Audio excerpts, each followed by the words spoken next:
¿Alguna vez has enviado un correo por error? Ahora sabrás cómo eliminarlo o recuperarlo. Enviaré un correo como ejemplo. Pones el correo, agregas un asunto y escribes lo que pondrás en el correo.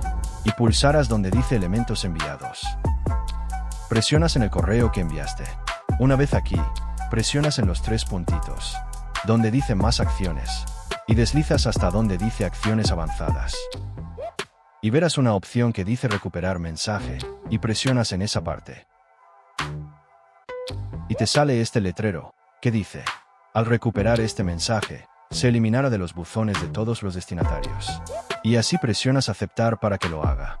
Y así queda eliminado de todos los usuarios que enviaste, y no tienes que preocuparte porque enviaste un correo por error a las personas.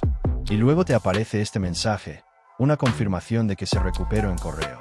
Suscríbete para más vídeos como este, deja tu comentario.